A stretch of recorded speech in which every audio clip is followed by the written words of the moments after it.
I've been going past this modest guest house for so long.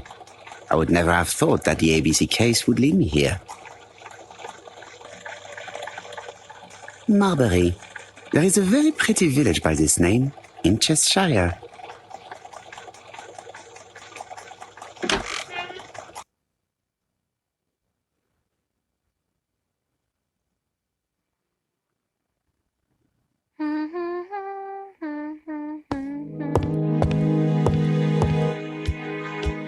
How do you do? You must be Mr. Hercule Poirot. Chief Inspector Tapp told me that you might be coming.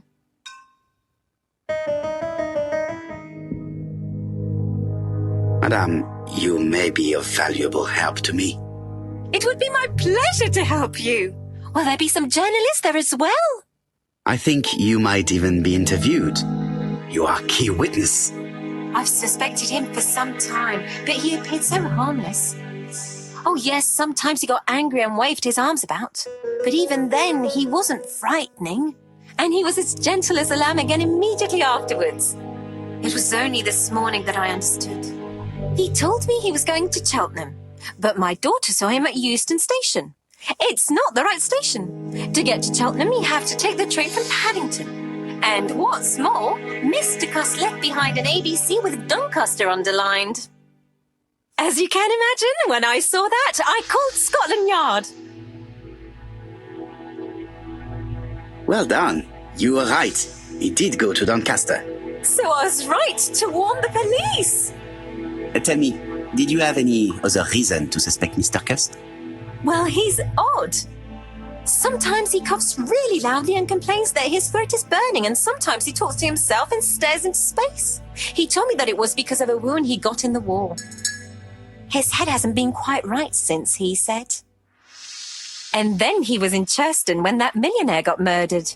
I found his train ticket when I washed his coat. He didn't want me to wash his shirt. He washed it himself. But I did see big brown stains on it. Do you think it was blood? Well, when I saw them, I thought, look, he spilled his wine or his soup all over himself. But now that I think about it, well, they did look like blood. Cust used to travel for his work. Is that correct?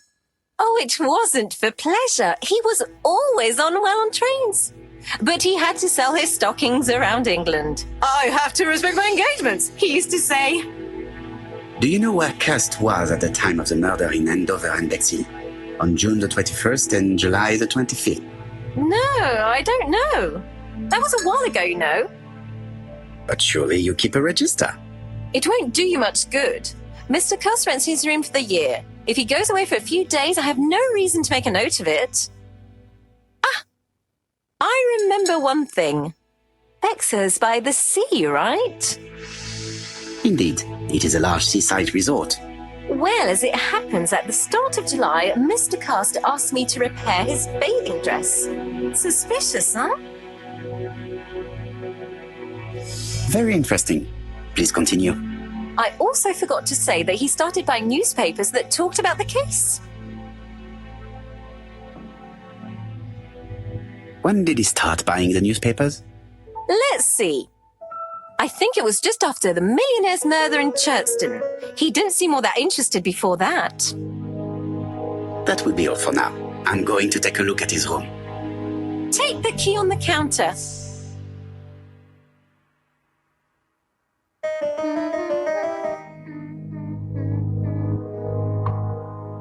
I should check the register.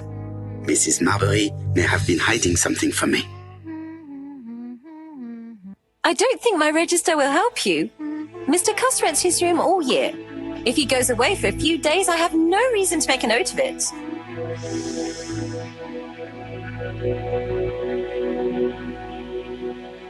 The truth is becoming apparent, and I have something to say to Mrs. Marbury.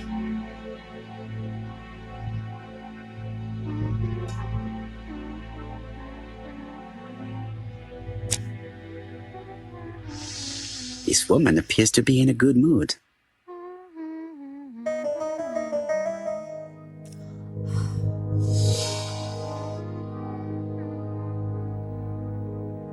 Mrs. Marbury is in a good mood. She's working very precisely in producing incredibly thin peel.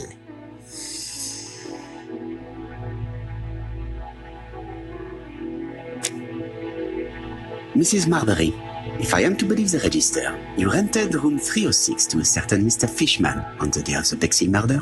Room 306 is Cust's room. Can you explain yourself? Yes, I remember. Just for one night as a favour. Mr. Cust was away, all my other rooms were taken, and poor Mr. Fishman had nowhere to go. It doesn't matter, provided that you remembered to change the sheets. Oh, do you think so?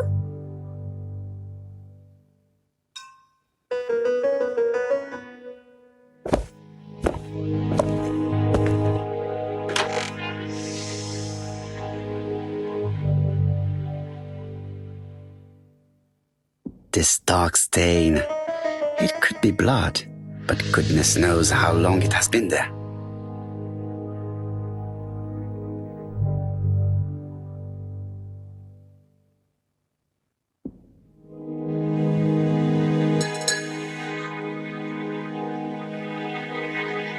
Laudanum Cameron's Chemists. Laudanum, a medicine for coughs. It is what Dr. Clark prescribed for Mrs. Asher. This subject will probably be useful to me.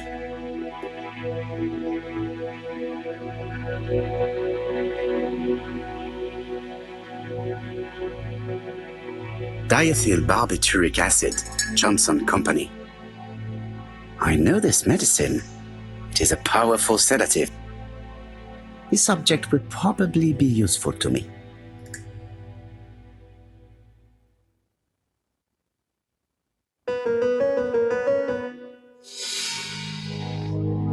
How awful. This place is a real mess.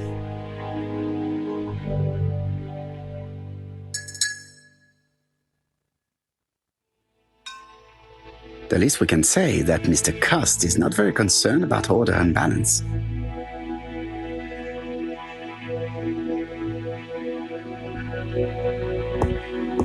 War of 1914-1918. By the King's order, the name of Corporal A.B. Cust, Devonshire Regiment, was published on the London Gazette on May the 10th, 1918, as mentioned in a dispatch for gallant and distinguished service. An army dispatch, wounded on the Somme front, victim of a gas attack, Corporal Cust greatly deserves his distinction.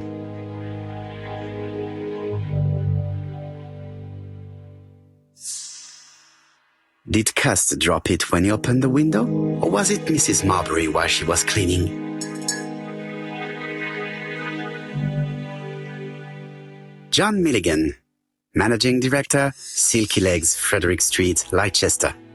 To A.B. Cust, Marbury's Guest House, 1935, May the 21st. Dear Sir, further to our letters dated 5th and 10th of the month, we confirm we are you as door-to-door salesman, according to the conditions stated in our previous letters. We will send you the articles by mail and also a Redfield typewriter you will be using for every business letter. Regarding the schedule of your rounds, please do as following. June 21, Andover. Arrive by train the 20th in the evening and get a room at Station Hotel. Start your turn in the north part of the town. This letter establishes that Cust went to Andover, but the ink has hidden the destinations of his other trips. I know from Mrs. Marbury that he went to Churton. I just have to show that he went to Bexhill, and I will have proved that he was present at all the crime scenes.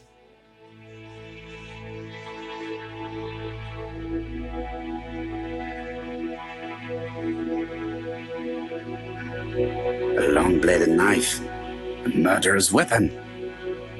This subject will probably be useful to me.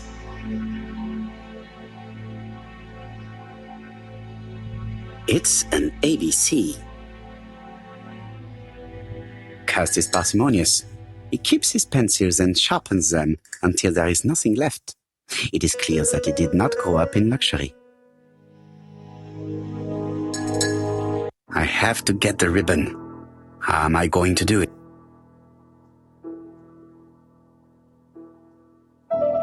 The ribbon is jammed. I have to start by freeing it.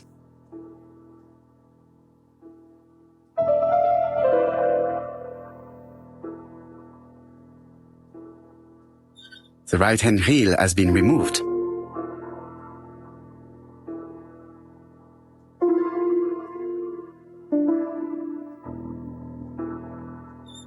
The left-hand reel has been removed.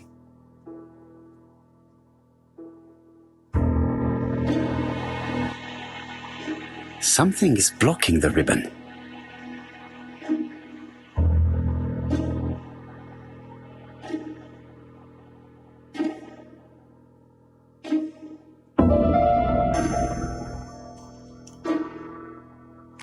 And here is the ribbon. Let us see if it was indeed used to write the letters sent by ABC. I only need the ink ribbon for my inquiry. I will let Jack clean the keyboard if he wishes. All the letters announcing the murders were written on Cust's typewriter.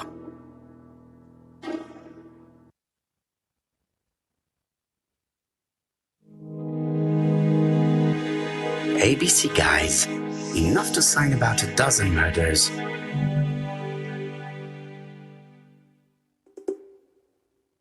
ABC guys, enough to sign about a dozen murders. It's closed.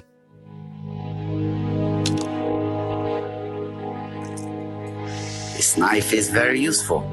Who knows, maybe it never cut anything other than string. Stockings.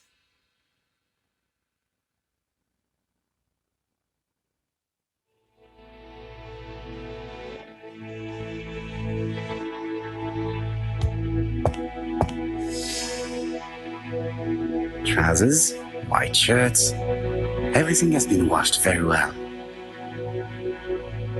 The Bexhill daily paper, dated from the day of the Bexhill murder. Most probably the basting dress repaired by Mrs. Marbury's expert hands. All the main articles referring to the ABC case are here, from the Churston murder onwards. Nothing before that date. Let us now try and get our brain cells to work.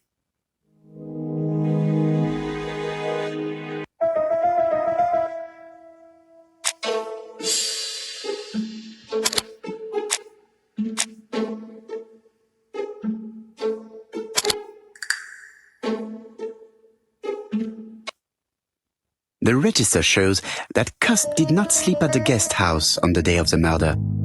Where was he? Bexhill. The Bexhill paper reveals it. Cust bought this newspaper in Bexhill on July the 25th. No use continuing the inspection of this room. I've seen all there is to see.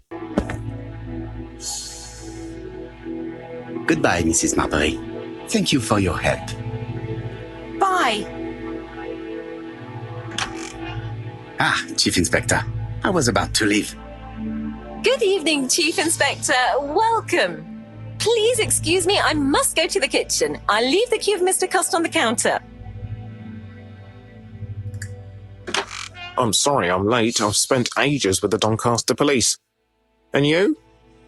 I have established one fact. On 3 occasions, Cust was at the scene on the day of the crimes.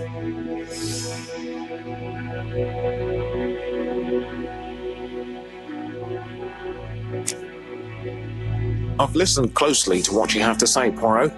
For me, there's no doubt Cust is guilty.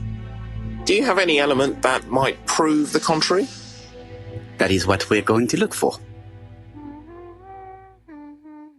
Let us now try and get our brain cells to work.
The evidence against Cust is overwhelming. His presence at the scenes, the knife, the blood-stained shirt, the ABCs in a box.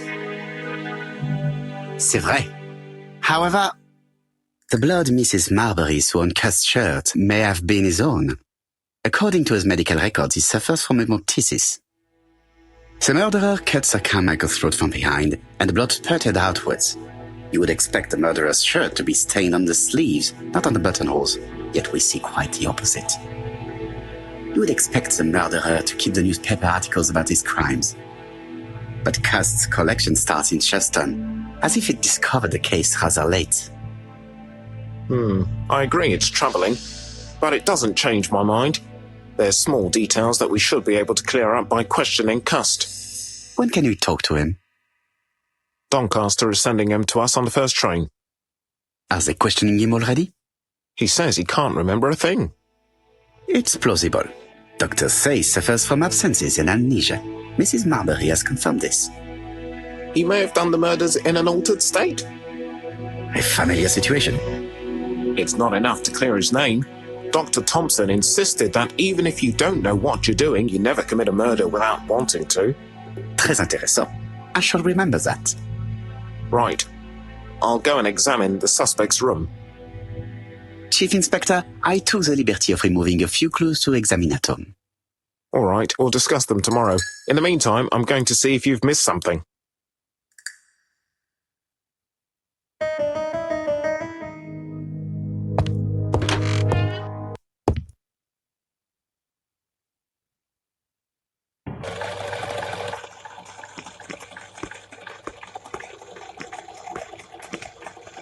To Scotland Yard, please.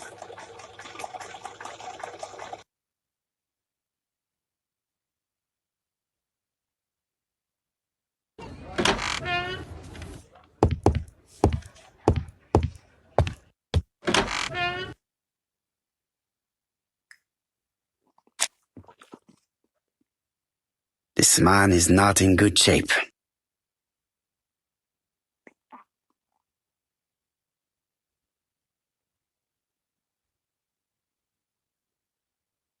He is worried and very tired, and other police have been hard on him.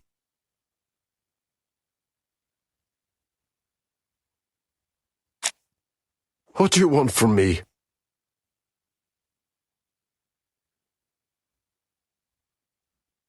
Good day, Mr. Cust. I am Hercule Poirot. Ah, you're the detective. Yes, I am the person you have been sending the letters to. I didn't write these letters. I've already said so. Très bien. You did not write these letters. But the question remains, who did? Probably one of my enemies. I have many. I do not believe that you are capable of murder, Mr. Cust. I hope not.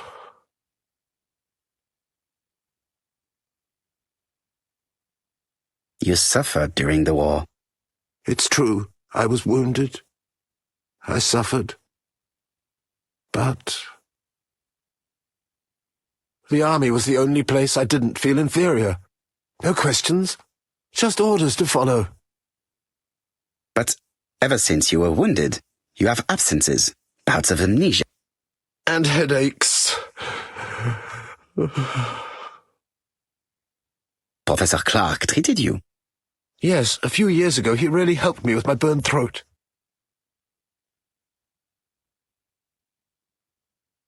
Of course, you never considered killing a doctor who took such good care of you.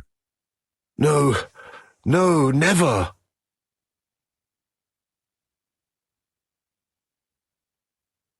You were seen at all the crime scenes. Yes, I was. I travel a lot, but not for pleasure. I am terribly unwell in trains. But I had to respect my engagements. My employer gave me very precise written instructions about the towns I had to visit.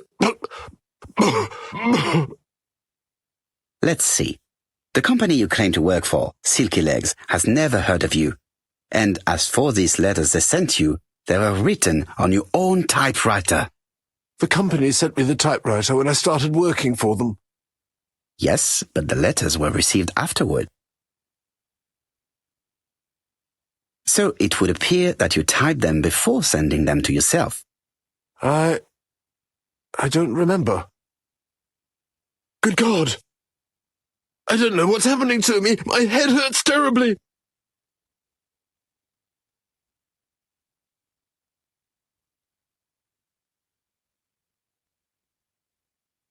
He is prey to a terrible anxiety. Is it remorse? Or simply the pressure of the questioning and the train journey?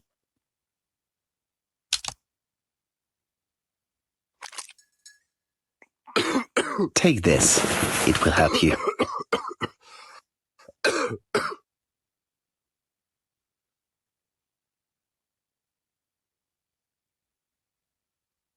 Oh, I think I'll be fine. Let us see, Cust. Look at me. You know very well that you committed these murders? Yes, I know. But I'm not wrong in saying that you do not know why you committed them. No, I don't.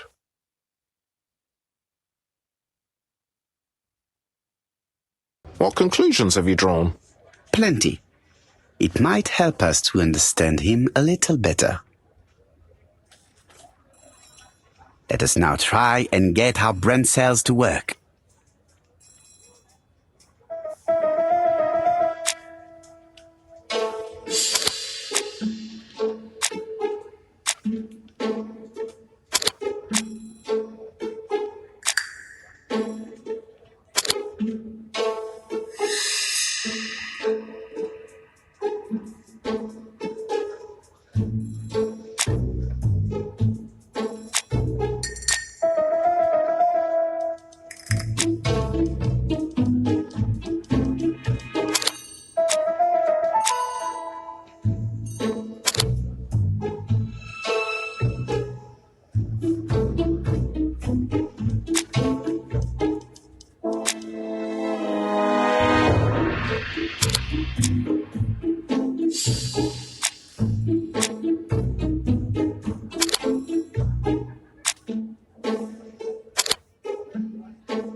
I don't see any clearer than before.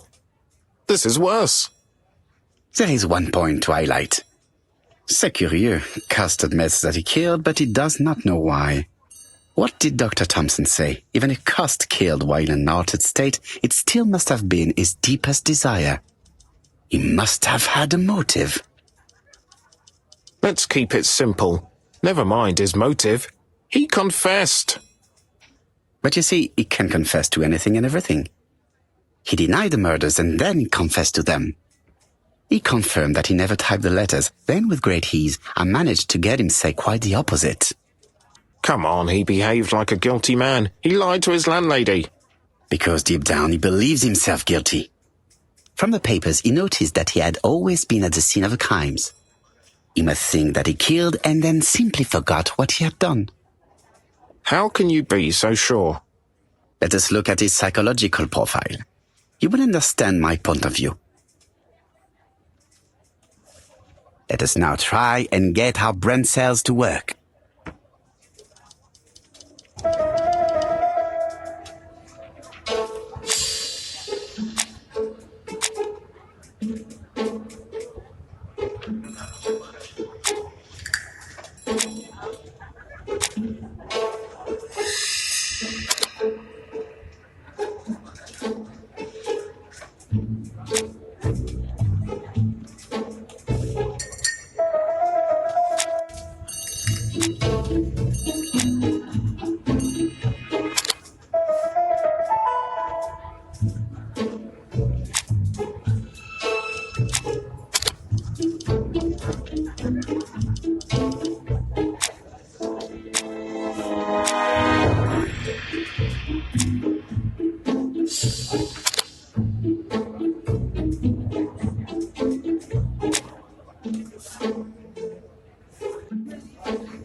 Cust's character is quite the opposite of the murderer's. But if he's a madman, can we really talk about his character? You know very well that our murderer does not behave like a psychopath. Apart from the signature, there is no ritual repetition in the choice of victims. Very well, you're right as always. So we have no confession, no culprit, no suspects, nothing. And all that after 2 months of inquiry? What should I do? Have faith. Just give me 24 hours. Cust's arrest is a great success for you, Poirot. It's all clear now, except maybe 1 or 2 details. Details. Ah, mon ami. The devil is in the detail, as we say. Excuse me? Patience, Hastings. Everything will be clear once our guests arrive. Best be prepared. Slip a revolver into your pocket before they do. A revolver? But Poirot, what are you afraid of? Trust me. It is important you carry a weapon for this meeting. I will lend you mine. What about telling me what you have in mind? Surtout pas. You wouldn't be able to play your role. Wait 1 moment, I will bring you my weapon.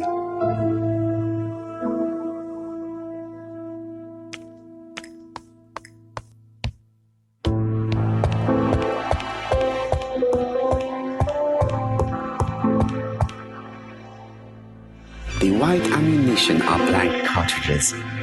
The others are real bullets.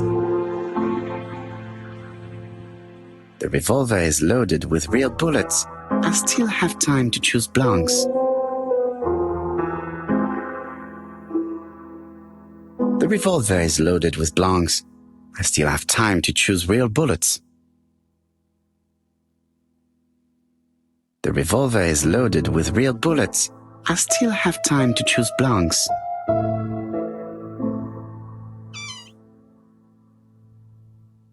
The white ammunition are blank cartridges. The others are real bullets. The revolver is loaded with blanks. I still have time to choose real bullets.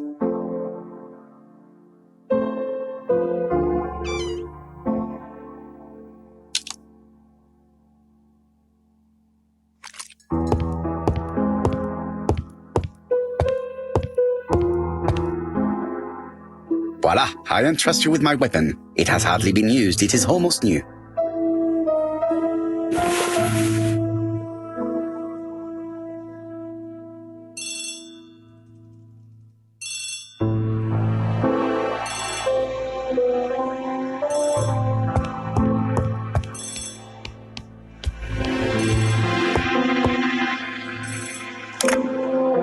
Chief Inspector, is that you?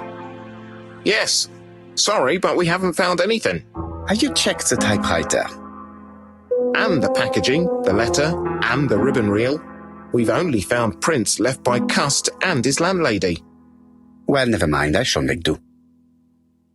So, are you still going to hold your meeting? Of course, Chief Inspector. I can hear my guest coming up the stairs. Why have you brought us here, Mr. Poirot? Since Cust's arrest, I thought it was all done and dusted. Miss Gray formally identified him, as well as Miss Barnard. Yes, and the stockings he saw drove the same brand as the ones found at my aunt's. This is all true. However, a case is not closed if some questions remain open. And one question is, why did the murderer send me his letters? Why did he challenge me, Hercule Poirot? Perhaps he wanted to play with you, to taunt you. Xenophobia? Maybe he didn't like you because you're foreign. I may be wrong, but maybe by provoking you, he was looking for glory? All these theories should be studied.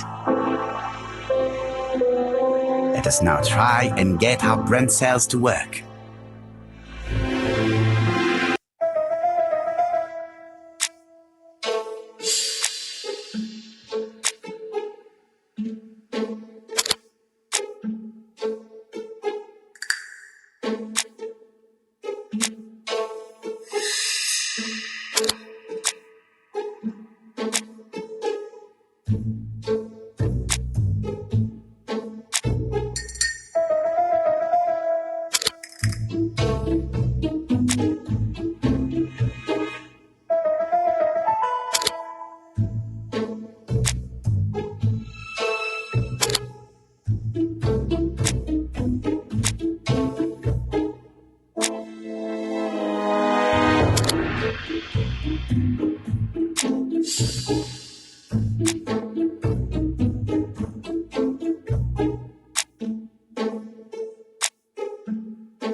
Is everything clear now?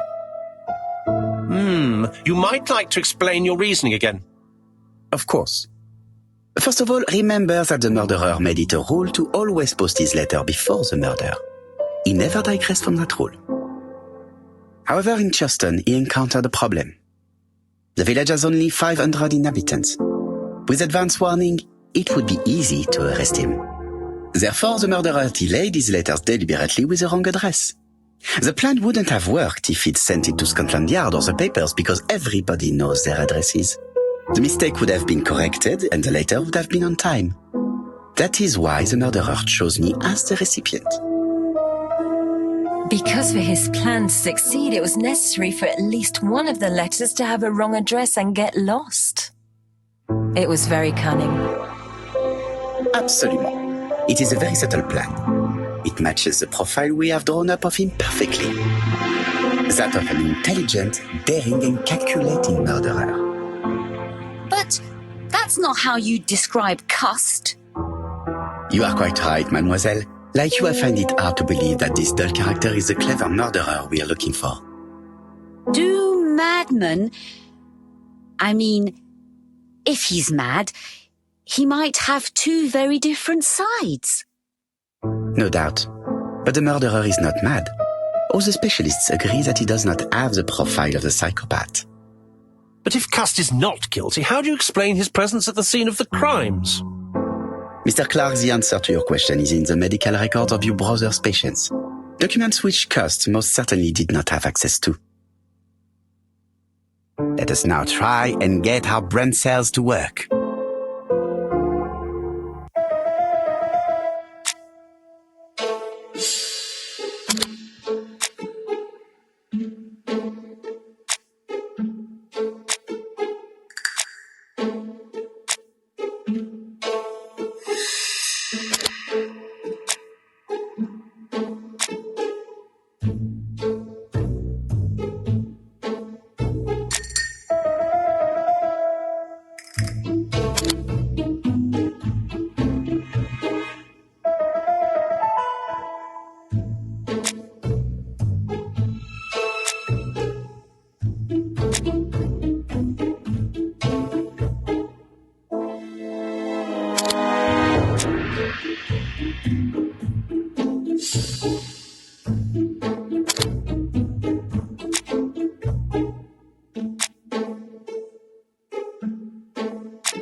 Dr. Clark's patients' records provided a very useful list of potential victims, sorted by alphabetical order.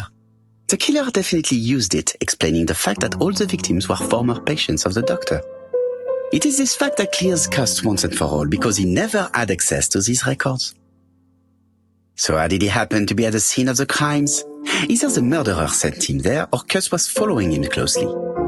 Cust's highly suggestible nature leads us to the second hypothesis. The murderer was manipulating him. He systematically sent Cust to the towns where he was going to strike, so that the suspicion would land on the poor man's shoulder. That's evil. What sort of killer could have such a plan? And what would he gain from three completely different murders? Indeed, it seems unlikely that the same murderer committed all the crimes. What should we take from that? Just one murder was of benefit to the murderer. The others were just diversions. On reflection, there is only one conclusion. The murderer killed once out of interest and twice to divert our attention. This reasoning points at two potential culprits. Franklin Clark. Donald Fraser? Yes, mademoiselle. That's good thinking. Mr. Fraser may have killed Betty out of jealousy. Mr. Clark may have killed his brother in order to inherit his large fortune. Both have a motive. But Donald did not have access to Dr. Clark's records. Please allow me to disagree with you, mademoiselle. He works for Court and Brunskill, one of whose clients was Sir Carmichael. It doesn't prove that I went to Comeside. You could have done it, and you may have used the opportunity to take a look at Sir Carmichael's records. Do you think I'm guilty? You or Mr. Franklin Clark? That's ridiculous. Both of you have a motive. The question is, which of you has the profile that most resembles the murderer? Let us now try and get our brain cells to work.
Ladies and gentlemen, Donald may share many character traits with the murderer, but he does not have his cold indifference. He has a temper. It is hard to imagine him planning anything. Also, jealousy is his motive, and crimes of passion are rarely planned. Right, I suppose it's my turn to be subjected to the same scrutiny. Absolument, Mr. Clark. Let us now try and get our brain cells to work.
As you have all seen, there is a disturbing similarity between Mr. Clark's profile and that of the killer. In actual fact, it is exactly the same. Mr. Poirot, your psychological studies are interesting, but your conclusions do not add up. Why would I have wished my brother's death? The inheritance is lawfully mine. I just have to wait. No, you had to act quickly. Because of Miss Grey. Mademoiselle, although you haven't been telling the truth, there is no doubt in my mind that you would have found a way to marry Sir Carmichael after Lady Clark's death. For you, Mr. Clark, it was a disaster. If Miss Grey had children by your brother, you would not have inherited a thing. You realized the danger after reading several letters from Comside, especially one in which your brother opened his heart to you. So you hurried home from China, and you took action. In truth, Cust was no more than a puppet manipulated by the real culprit. You, Mr. Clark. Such an imagination, Mr. Poirot. In fact, nobody manipulated Cust. The famous instructions he received by post. He wrote them on the typewriter. We know that for sure. Oh no. You know perfectly well. That is not true. Eh bien voilà. Light has now been shed on the ABC murders. Your theories are ingenious, But you haven't any proof. 1 point to him. For the moment, I have no material proof. Either I admit to it, or I bluff. One thing proves it. The prints you left on Cust's typewriter. Enough. Oh, of course you wiped the typewriter before sending it. But not carefully enough. Scotland Yard has found your print along with those of Cust. I understand why you never wanted to lend me your new typewriter, and why you were searching through your brother's things. And the hole you dug on the moors. What did you hide there? The knife you used to kill your brother? Game, set, match. You win, Mr. Poirot. But it was worth trying.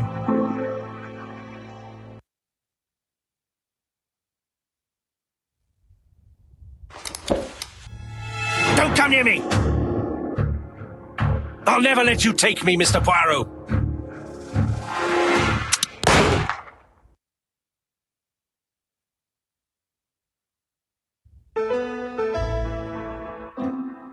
I'm sorry, Mr. Clark, there is no easy death for you. I expected your reaction, so I used blanks. I'm sorry, mademoiselle, but your second chance has been lost. Franklin Clark will never inherit his brother's fortune.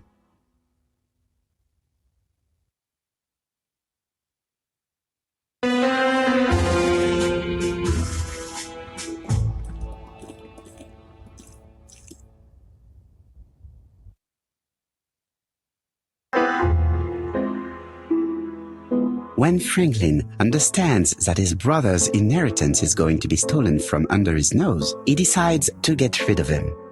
In order not to be considered as a suspect, he has the idea of including the murder as part of a series that the police will put down to a madman. Franklin uses Sir Carmichael's medical records to choose his victims as well as the ideal suspect, Alexander Bonaparte Cust, who was seriously wounded in the war and suffers from bouts of amnesia. Franklin writes the letters he will send me before each murder on his own typewriter in advance. He contacts Cust by letter and offers him a job. Cust is convinced that he is working for an augury company. In reality, it is Franklin that sends him his instructions, his goods, and even his typewriter. When we receive the first letter, Hastings thinks that it is a joke. As for me, filled with foreboding, I prefer to inform Chief Inspector Japp. Following his written instructions, Cust goes to Andover. He visits Mrs. Asher's tobacco shop and sells her a pair of stockings. After Cust's visit, Franklin, in turn, enters the tobacco shop. Mrs. Asher is not suspicious of the murderer, whom she takes to be an ordinary customer. The old lady turns around to take a packet of cigarettes. She is beaten to death. We investigate the first murder with Hastings. No suspect has a motive. A few weeks later, we receive a second letter signed ABC. Chief Inspector Japp is informed. The victim's name should start with the letter B. Alexander Bonaparte Cust goes to Bexley. He sells Mrs. Barnard a pair of stockings. Betty Barnard leaves her work. She's dressed to go out. The young woman is strangled on the beach. Betty was killed by the man who had arranged to meet her that evening, the seducer Franklin Clark. In Bexley, Donald Fraser appears to be the perfect suspect for Betty's murder, but he has no connection with Mrs. Asher. 5 days after the Bexley murder, Cust goes to Churston for his work. In the afternoon, Sauergret turns away a stocking seller. After dinner, Sir Carmichael Clark takes his usual walk. His brother waits for him, hidden behind a bush. The murderer leaps out from his hiding place and cuts Sir Clark's throat. The third letter arrived late. Franklin deliberately wrote a wrong address. In Churston, Thorogray and Franklin Clark are the main suspects. Back in London, Cust is seized by a violent coughing fit and brings up blood. He stains his shirt, which later frightens his landlady. We receive the final letter from ABC. The next murder will be in Doncaster. The second general meeting in London highlights the common points between the victims, stockings, and a throat condition. Cust's landlady telephones the Scotland Yard to tell them about her suspicions. Cust is arrested shortly afterwards in Doncaster. Franklin had planned a fourth murder in Doncaster. He abandons the ID after Cust's arrest. Cust confesses to the crimes he did not commit. He's an easy culprit. Too easy. Franklin Clark is unmasked. He is the true culprit and the man who manipulated Cust. And there we have it. Another case solved by Hercule Poirot. Disappointed at having missed the chance to become Lady Clark, Thora Grey left England. Donald Fraser and Megan Barnard married. On Poirot's recommendation, Mary Drower started to work for Lady Clark. The elderly lady's condition suddenly took a turn for the better. And a few months later, to Dr. Logan's great surprise, she was back on her feet again. According to this eminent physician, it appears to be an extremely rare case of spontaneous remission. Lady Clark has enjoyed very good health ever since.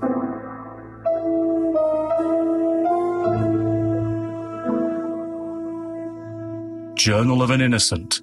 The incredible story of ABC. As for A.B. Cust, after being advised by Poirot, he made a great deal of money by selling his story to the press. And as for me, and with business booming, the Black Swan has become the #1 tourist attraction in the whole of Yorkshire, even more popular than York Minster.